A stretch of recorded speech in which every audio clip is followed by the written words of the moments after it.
अरविन्देन पदारविन्दम्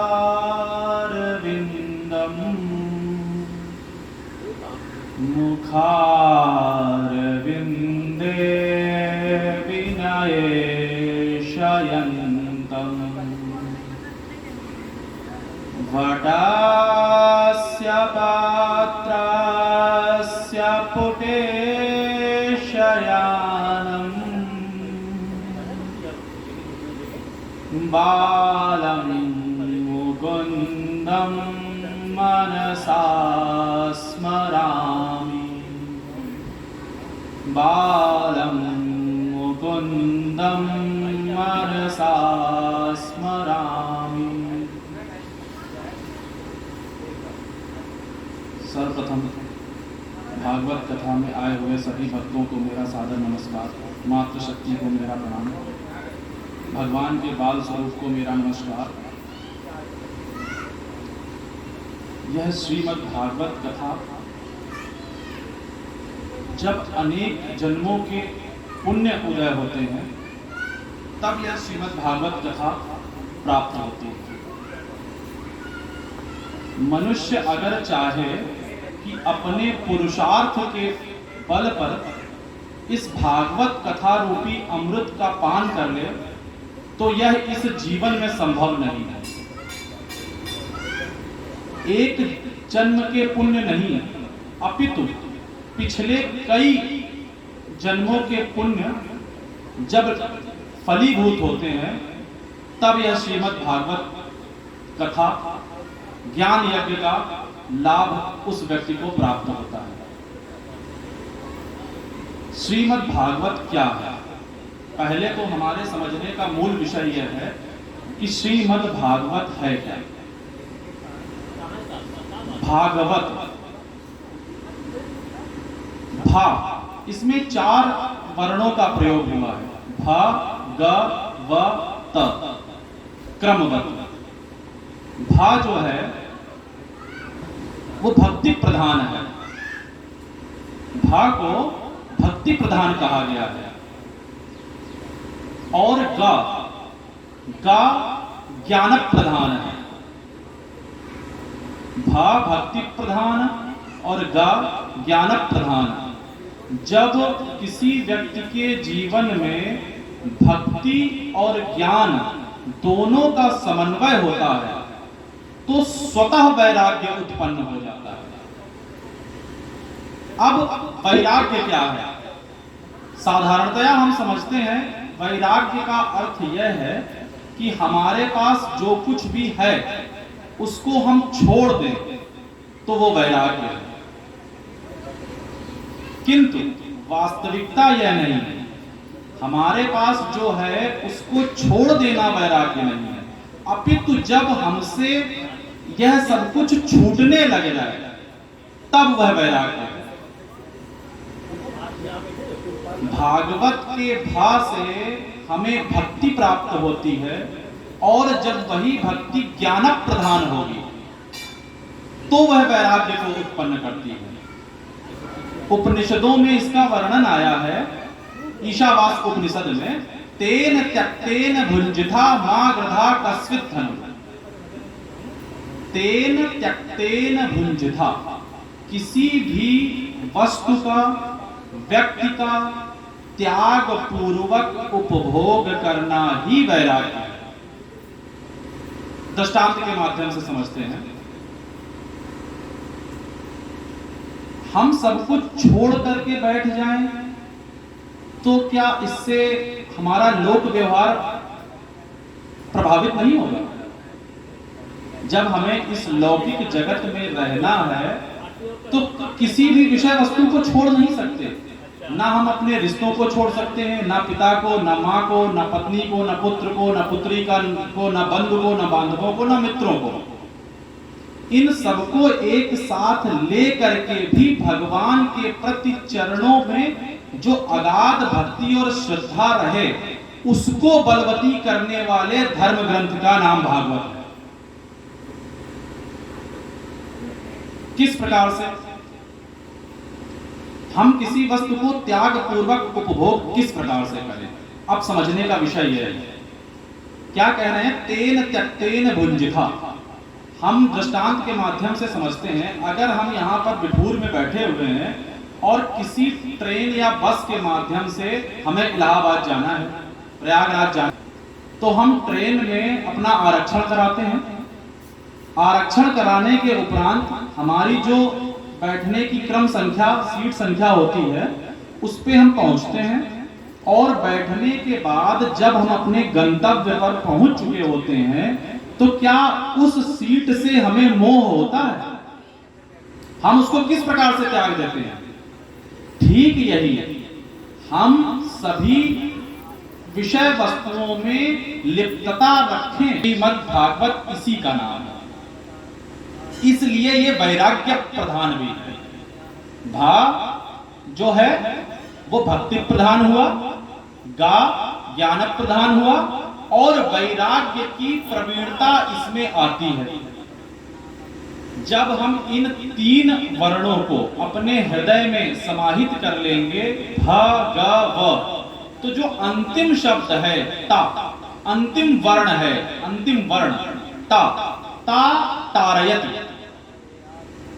तो हमारा तरण इस लोक से तो हो ही जाएगा, और वैकुंठ में वो परम पिता परमेश्वर हमारे लिए बाहें खोल करके खड़ा रहेगा।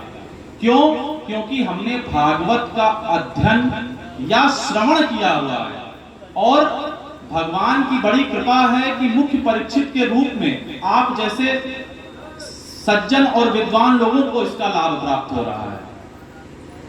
भागवत हमें 4 विशिष्ट गुणों को प्रदान करता है। चारों भा भक्ति प्रधान, हमें भक्ति मिलेगी। भक्ति किसकी करनी है इसका ज्ञान मिलेगा। आज की समाज में हम लोग किस भक्ति तो कर रहे हैं, भक्ति सबके हृदय में है। वृंदावन जाइए, बांके बिहारी के मंदिर में, वहां पर भक्तों की इतनी भीड़ है आज के समय में, जो पूर्व में 10 वर्ष या 15 वर्ष पूर्व जब गया होगा, इच्छा कई गुणन में वृद्धि हो चुकी है। लेकिन सभी की जो भक्ति है, क्या वह भक्ति असल मायनों में भक्ति है? भक्ति तब तक जीर्ण क्षीण अवस्था में रहेगी जब तक उनके ज्ञान और वैराग्य प्रबुद्ध न होना।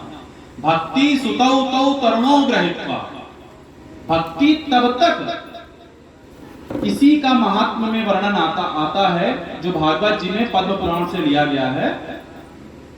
उसमें भक्ति जीर्ण क्षीण और ज्ञान, भक्ति युवती है किंतु ज्ञान और वैराग्य जीर्ण क्षीण अवस्था में है। तो भागवत जी का जब हम पठन, पाठन, अध्ययन या श्रवण, मनन, चिंतन, इनमें से किसी भी एक प्रतिक्रिया में अपने आप को समाहित करेंगे तो यह निश्चित है कि हमारी भक्ति ज्ञान और वैराग्य से परिपूर्ण होगी ही होगी। और जब भक्ति में ज्ञान और वैराग्य हो जाएगा तो हमें तरने से कोई भी नहीं रोक पाएगा। यह भगवान के द्वारा स्वयं कहा गया है। जब भगवान इस धराधाम से 125 वर्ष की लीला भगवान श्री कृष्ण पूर्ण करने के उपरांत निज धाम को जाने लगे, तब उनसे भक्तों ने कहा कि हे प्रभु, जब आप यहां से चले जाएंगे तो हम जैसे भक्तों का क्या होगा? तब भगवान ने स्वयं को इस भागवत में एक पुंज के रूप में समाहित कर दिया, जो भगवान श्री कृष्ण का वांगमय स्वरूप है। इति साक्षात वांगमय स्वरूपम, यह भगवान का साक्षात वांगमय स्वरूप है। ठीक इसी प्रकार से हमें भागवत जी के प्रति जो श्रद्धा भी होगी, वो श्रद्धा ही हमें तार देगी। गोस्वामी तुलसीदास जी ने कहा है, भाय कुभाय अनख आलसहु, नाम जपत मंगल दिसि दसहु। आप भाववश भजिए, कुभाववश भजिए, किंतु अगर आप भजते हैं तो आपका कल्याण होना सुनिश्चित है। दृष्टांत के माध्यम से समझते हैं, मान लीजिए यहाँ पर एक बिजली का तार जा रहा है और उस बिजली के तार में कहीं ना कहीं शॉर्ट है, आप अनजाने में उस पे पैर रख दीजिए तो भी आपको करंट लगेगा, बिजली का प्रवाह तीक्ष्ण वेग देगा। और अगर बिना जाने भी रख दिए तब भी बिजली का प्रवाह आपको लगेगा। ठीक इसी प्रकार इस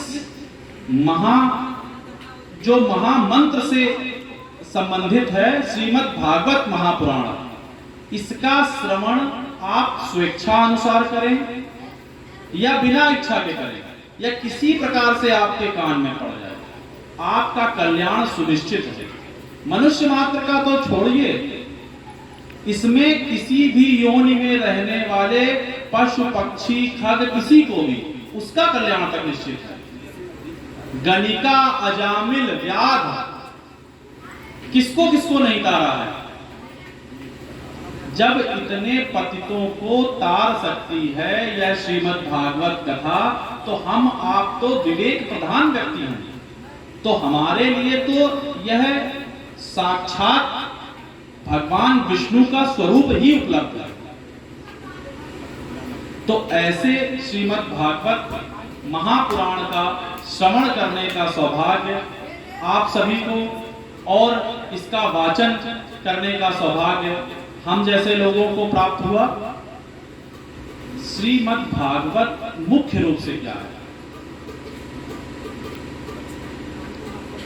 भगवान के जो भक्त हैं वही भागवत कहे जाते हैं। इसमें भगवान के भक्तों की कथा है, इसलिए इसको श्रीमद् भागवत कहा गया है। भगवान के भक्त, अगर गोपिकाएं ना होती तो कोई भगवान कृष्ण को जान पाता कि उनकी क्या महिमा है। रास पंचाध्यायी जो इसमें दशम स्कंद में उपस्थित है, उसका अगर मुख्य कोई भी नायक या नायिका है तो गोपिकाएं ही हैं। क्यों? क्योंकि गोपिकाओं ने तत् सुख सुखित्वा यह धारणा को रखा है, और वो सुख किसके लिए? भगवान श्री कृष्ण के लिए। इसलिए यह भागवत जो है ये भक्तों का ही इतिहास है, भक्तों का ही समाहित है। इसमें भीष्म पितामह जिन्हें इच्छा मृत्यु का वरदान प्राप्त था, ऐसे परम भागवत इसमें विराजमान है, जिन्हें इच्छा मृत्यु का वरदान था कि जब सूर्य उत्तरायण में जाएगा तब मैं अपनी इच्छा के अनुसार ही अपनी देह का त्याग करूंगा।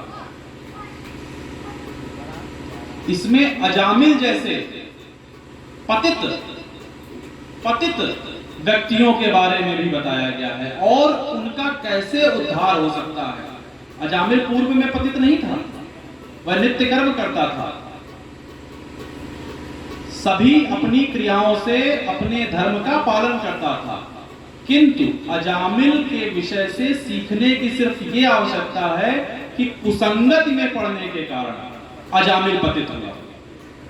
किंतु अजामिल के पतित होने के बाद में भी भगवान की कृपा देखिए, उनकी दया देखिए कि अजामिल जैसे पतितों को पावन कर सकती है। यह है श्रीमद् भागवत। हमारे अंदर पाप करने की वो क्षमता नहीं है जो भगवान के नामस्मरण में मुक्ति देने की क्षमता है। एक निरीह प्राणी, हम जैसे पामर प्राणी जितना पाप कर सकते हैं, किंतु भगवान नाम स्मरण से सारे पापों को मुक्ति मिलती है। किंतु वह व्यक्ति यह समझ ले कि अब यहीं से अंत है, यह नहीं कि नाम स्मरण भी चल रहा है और साथ में अपने कुकर्मों में भी संलिप्त है। आपसे गलतियां हुई, लेकिन आज ही ये ठान लें कि अब हम भगवान की शरण में जा रहे हैं। माम एकम शरणम ब्रज, भगवान ने गीता में अर्जुन से यही कहा है कि मैं तुम्हें सब प्रकार से मुक्ति दूंगा, अभय दूंगा, लेकिन तुम जब यह मान लो कि मैं अब तुम्हारा हूं, नाथ तवास में। और जिस दिन यह जीव यह मान लेता है कि अब उस परमपिता परमेश्वर के अतिरिक्त मेरा कुछ नहीं है, मेरा कोई भी सगा नहीं है, तो वह उसको बाहें खोल करके स्वागत करते हैं। हम भगवान से अलग नहीं है ना, कोई भी जीव भगवान से अलग है। ईश्वर अंश जीव अविनाशी, चेतन अमल सहज सुखरासी। हम सभी उसी पूर्ण परात्पर पर ब्रह्म का एक अंश मात्र है, तो अलग कैसे हो सकते हैं? जिस प्रकार से आपका आपके शरीर के प्रत्येक अंग से समान प्रेम होता है, समान स्नेह होता है, समान लगाव होता है, ठीक इसी प्रकार मनुष्य की भगवान के द्वारा बनाई हुई इस सृष्टि में, चाहे मनुष्य हो, चाहे खग हो, मृग हो, किसी भी प्रकार का जीव जंतु हो, वो सब उन्हीं की सृष्टि है, उन्हीं का अंग है। तो भगवान को भी वो अतिशय प्रिय है। और जब भगवान को वो प्रिय है और हम उस ईश्वर का अंश हैं, तो हमने सिर्फ गलती सिर्फ इतनी करी है कि हम उस पिंड जिसका हम अंश हैं, उस पिंड को भुला बैठे। और यह भागवत हमें उसी मूल पिंड से योग कराने का कार्य करती है। इसलिए इसको अगर देखा जाए तो योगियों की भाषा में इसको परमात्मा कहा गया है।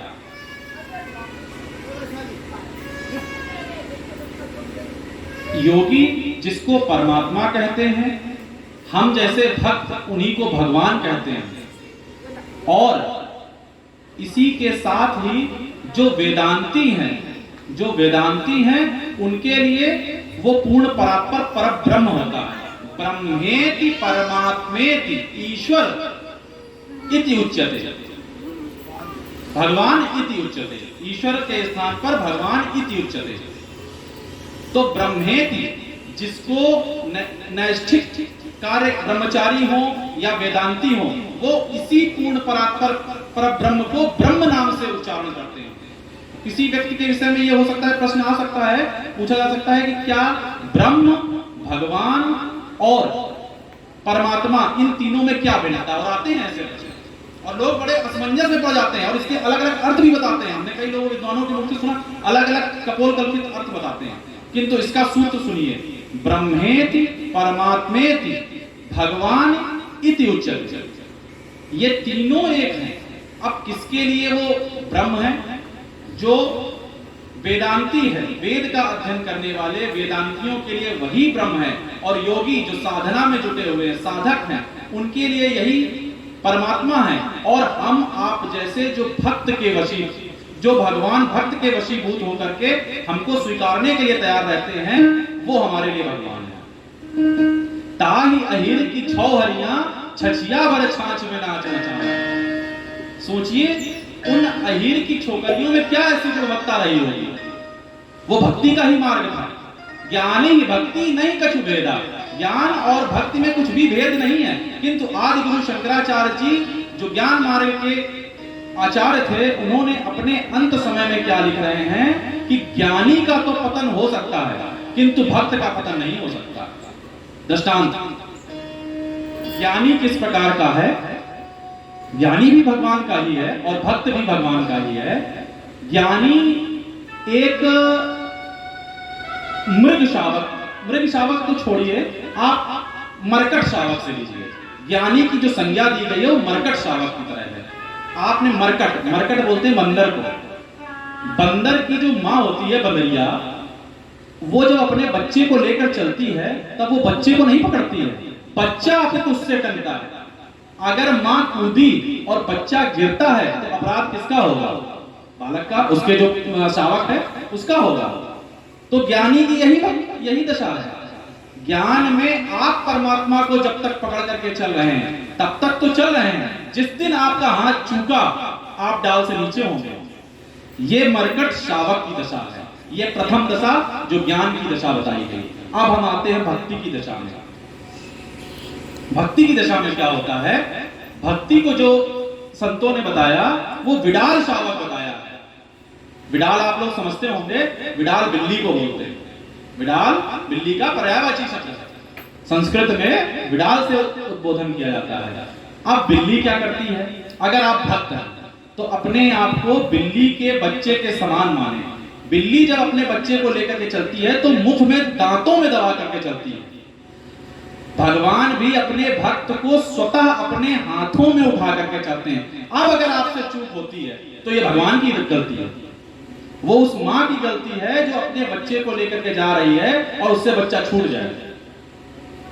आजकल की माओं की तरीके नहीं है जो कमर में पेटी बांध करके बच्चे को लेकर चल रही हैं। वो अपने पुराने समय की माताएं हैं जिन्होंने आंचल में बच्चे को ढक रखा है। वो विडाल शावक जिसने भक्त का जीवन जिया, वो है भक्त। और ज्ञान उस मरकट शावक की भांति है। अब चयन आपको करना है कि हमारा उद्धार मरकट शावक के रूप में हो या विडाल शावक के रूप में हो। तो बस इसकी शरण में आ जाएं। मामेकम शरणम ब्रज। भगवान श्री कृष्ण गीता में यही कह रहे हैं कि आपको चिंता करने का है ही नहीं, आपको यह सोचना नहीं है कि मेरा उद्धार होगा या नहीं होगा। यह उद्धार करने में सक्षम धर्म ग्रंथ आपका उद्धार स्वतः कर ही देगा, निसंदेह। 1% इसमें विचार करने की आवश्यकता ही नहीं है। बस इसके आलोक में बैठ जाएं। आलोक मतलब प्रकाश। इसके प्रकाश में आ जाएं और आपका यह लोक तो छोड़ो, मुक्तिम च भुक्तिम। ऐसा नहीं है कि आपको भुक्ति के लिए आवश्यक किसी वस्तु को नहीं देंगे, आपको प्राप्त सभी विषय वस्तुओं को साक्षात उपलब्ध करा देने वाला यह धर्म ग्रंथ है और अंत में मुक्ति भी देगा। भगवान श्री कृष्ण का एक नाम है मुकुंद।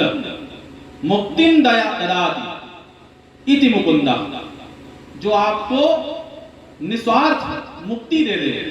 आपके गुण, कर्म और दोष, इन तीनों को ना देखते हुए आप इस लायक हैं या नहीं हैं यह भी ना विचार करते हुए जो आपके ऊपर अतिशय कृपा कर दे, ऐसा धर्म ग्रंथ श्रीमद् भागवत है। इस श्रीमद् भागवत ग्रंथ में प्रथम स्कंद से 12 स्कंद तक 12 स्कंद हैं। पूर्व में 12 स्कंदों के पूर्व में महात्म्य है। पहले मूल रूप से समझ लीजिए कि जिस भागवत को हम सुनने आए हैं, इस भागवत में है क्या। हम सिर्फ सुन करके चले जाएं कि हम भागवत सुनने गए थे, सिर्फ इतना विचार लेकर के यहां से जाना पूर्ण नहीं होगा। हमें यह जानना है कि जिसके बारे में हम जानने आए हैं, जो इसका नायक है, दशम स्कंद में जिसकी बाल लीलाओं से लेकर के सारी लीलाओं का वर्णन है, तो उस पूरे भागवत ग्रंथ में क्या है। उस भागवत ग्रंथ में 12 स्कंद अर्थात 12 स्कंद हैं। 12 स्कंदों से सुसज्जित यह श्रीमद् भागवत है और इन 12 स्कंदों से पूर्व में महात्म्य है। अब समझने का विषय महात्म्य क्या होता है या महात्म्य की आवश्यकता क्यों होती है। परीक्षित जी, महात्म्य क्या होता है? हम किसी विषय वस्तु को जब हम आपको बताएं, उससे पहले उसकी महिमा मंडन करें। बच्चे को आप विद्यालय क्यों भेजते हैं? अगर आप ये समझ लें कि बच्चे को विद्यालय भेजने के लिए सिर्फ समय निकालने के लिए है, तो क्या आप बच्चे को विद्यालय भेजेंगे? कदापि नहीं भेजेंगे। आप बच्चे को विद्यालय, बालक को इसलिए भेज रहे हैं कि उसके अंदर अविद्या रूपी विकार जो हैं उनका हरण हो जाएगा और विद्या रूपी गुणों का उद्भव होगा, जिसके पश्चात वह शिक्षित कहलाएगा। धन कमाना, विवाह करना, जीवन यापन करना, पुत्र पुत्रादि आदि सारी क्रियाएं तो स्वतः हो जाएंगी, किंतु आपने जिस समय अपने बालक या बालिका को विद्यालय भेजा तो आप उस महात्म्य से अवगत थे। इसीलिए इसका महात्म्य पद्म पुराण से ले करके यहाँ पर रखा गया, ताकि विशेष रूप से आप लोगों की रुचि इस धर्म ग्रंथ पर हो सके। क्योंकि उसी समय समझ लिया गया था कि कलिकाल का जो जीव होगा वह विषय प्रधान होगा, लाभक प्रधान होगा। जब तक उसको लाभ नहीं दिखाया जाएगा, बताइए आज की तारीख में किसके यहां बंध्या भैंसें रखी होंगी? जो भैंस दूध देने वाली है उसी को आप रखेंगे। अगर उसने दूध देना बंद कर दिया तो क्या आप अपने खूंटे पर बांधते हैं? क्यों? क्योंकि आपको उम्मीद है कल दूध देगी। ठीक इसी प्रकार हम जैसे जीवों को, आप जैसे भक्तों को यह समझाने के लिए कि श्रीमद् भागवत से कैसे कैसे पतितों का भी उद्धार हुआ है, इसलिए महात्मा की रचना।